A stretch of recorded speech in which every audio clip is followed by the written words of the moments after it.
हिंदू धर्म में अमावस्या तिथि का सबसे ज्यादा विशेष महत्व माना जाता है और अमावस्या के दिन कोई भी वैसे नया कार्य नहीं शुरू किया जाता। फिर भी अमावस्या को तर्पण, व्रत, पितृ पूजन के लिए सबसे ज्यादा शुभ माना जाता है।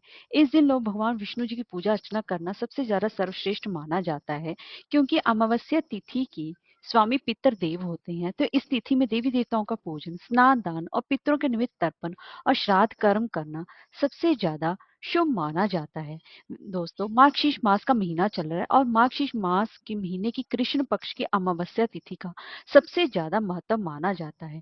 यह स्नान, दान, पुण्य, जप और तप से भी ज्यादा महत्व अमावस्या तिथि का, इस तिथि का सबसे ज्यादा माना जाता है। तो दोस्तों, आज की हम इस वीडियो में बात करेंगे कि मार्गशीर्ष मास की आखिरी अमावस्या कब पड़ रही है, इसकी पूजा का शुभ मुहूर्त क्या रहेगा, इसकी पूजा विधि क्या रहेगी और इस अमावस्या पर क्या करना चाहिए और क्या नहीं करना चाहिए, और इसी के साथ साथ इस दिन ऐसा कौन सा कार्य है हमें जो विशेष रूप से अवश्य करना चाहिए। तो चलिए वीडियो शुरू करते हैं। दोस्तों, अगर आपको हमारी वीडियो अच्छी लगी है तो लाइक, शेयर और सब्सक्राइब करना ना भूलें और कमेंट बॉक्स में हरिओम अवश्य लिखें। तो चलिए वीडियो शुरू करते हैं। दोस्तों, सबसे पहले तो हम जान लेते हैं कि यह अमावस्या कब पड़ रही है। दोस्तों, मार्गशीर्ष मास की कृष्ण पक्ष की अमावस्या तिथि, जो कि 12 दिसंबर 2023 को सुबह 6:24 से प्रारंभ हो रही है और इसका समापन 13 दिसंबर 2023 को सुबह 5:01 पर होगा।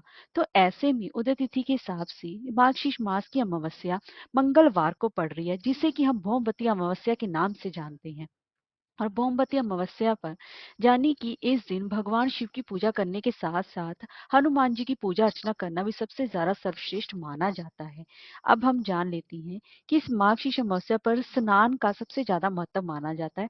तो स्नान करने का मुहूर्त क्या है? स्नान करने का मुहूर्त रहेगा सुबह 5:14 से लेकर सुबह के 6:09 तक। स्नान करने का सबसे ज्यादा अच्छा मुहूर्त माना गया है और अमावस्या पर तर्पण करने का सबसे ज्यादा महत्व माना जाता है। तो तर्पण करने का समय रहेगा सुबह 11:54 से लेकर दोपहर के 12:35 तक। इस समय आपको तर्पण कर लेना चाहिए। आइए दोस्तों, अब हम जान लेते हैं इसकी पूजा विधि क्या रहेगी।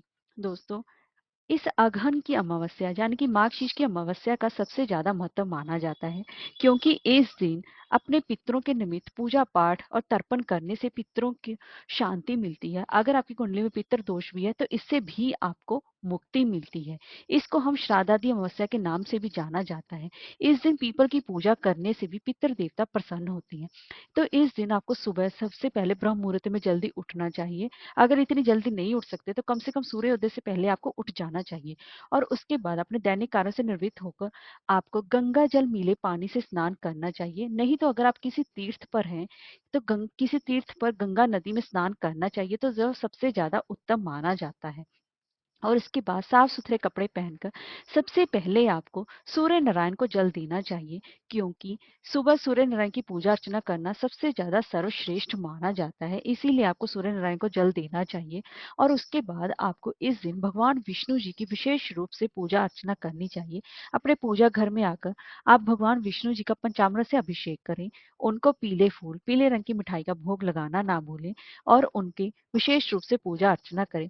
अब किसी पास के ही किसी मंदिर में जाएं तो वहां पर पीपल के पेड़ पर आप कच्चे दूध में तिल अवश्य ही चढ़ाएं। ऐसा करने से शनि दोषों से भी आपको मुक्ति मिलती है और पितर दोष से भी आपको मुक्ति मिलती है। और शाम के समय पीपल के पेड़ के पास सरसों के तेल का या फिर तिल के तेल का दीपक जलाना ना भूलें। और पीपल के पेड़ की परिक्रमा भी आपको अवश्य ही करनी चाहिए। और इस दिन भौमती अमावस्या पड़ रही है, तो इस दिन आपको भगवान शिव का अभिषेक करना चाहिए। पंचामृत से अभिषेक करें, नहीं तो आप शुद्ध जल से भी अभिषेक कर सकती हैं। और इसी के साथ साथ हनुमान जी की विशेष रूप से पूजा उपासना करें और शाम के समय हनुमान जी को लड्डुओं का भोग लगाना ना भूलें। आज के दिन पितरों के निमित्त दान पुण्य करने से भी आपको पितर दोष से मुक्ति मिलती है। आज के दिन सुबह आप कच्चा दूध किसी शिव मंदिर में दान कर सकते हैं और इसके साथ साथ आप कुछ फल, कुछ मिठाई भी गरीबों को और मंदिर में दान पुण्य कर सकती हैं। ऐसा करने से आपको पितृ दोष से भी मुक्ति मिलेगी और आपके पितरों को भी शांति मिलेगी। और आज के दिन तिलांजलि देने का भी सबसे ज्यादा महत्व है। अपनी हथेली में तिल रखकर उसको बहते जल में प्रवाहित करना उसको तिलांजलि कहते हैं। तो ऐसा करने से भी आपके पितर अत्यंत ही प्रसन्न होते हैं और भगवान विष्णु जी की विशेष रूप से आज पूजा अर्चना की जाती है। अब हम जान लेते हैं कि इस दिन हमें क्या करना चाहिए और क्या नहीं करना चाहिए।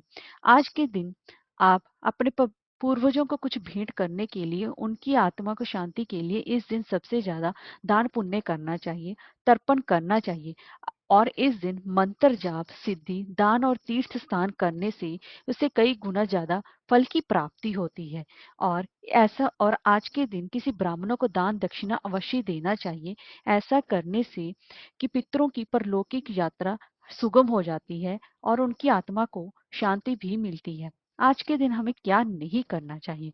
आज के दिन अपने घर में प्याज लहसुन का प्रयोग ना करें और आज के दिन अपने घर में मांस मदिरा का भी प्रयोग ना करें और ऐसा करने से पाप लगता है। और आज के दिन आप किसी सुनसान जगह पर शाम के समय ना जाएं। तो ऐसा करने से भी आपके आप पर इस दिन का असर कम पड़ेगा, क्योंकि अमावस्या तिथि पर सबसे ज़्यादा परलौकिक शक्तियों का पहरा बना रहता है। तो उनसे बचने के लिए आपको आज के दिन किसी खाली सुनसान जगह पर या चौरस्ते पर शाम के समय नहीं जाना चाहिए। ऐसा करने से आपको इन सभी चीज़ों से बचे रहेंगे।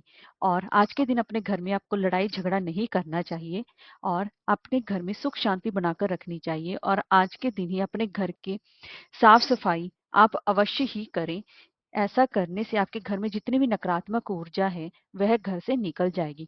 घर में जो भी आज के दिन आप पोछा लगाएंगे उसमें थोड़ा सा नमक मिलाकर है ही आप पोछा लगाएं। ऐसा करने से आपके घर से नेगेटिव एनर्जी जाएगी और पॉजिटिव एनर्जी आपके घर में प्रवेश करेगी। और आज के दिन हमें कौन सा ऐसा खास विशेष उपाय करना चाहिए? आज के दिन अपने पितरों के निमित्त शाम के समय एक दीपक अवश्य ही घर के बाहर लगाना चाहिए। ऐसा करने से आपके पितरों के प्रति आपकी आस्था भी बनी रहेगी और ऐसा करने से उनके मन को भी शांति मिलेगी। इसलिए आज के दिन ये उपाय आप विशेष रूप से अवश्य ही करें। हरे कृष्णा, राधे राधे।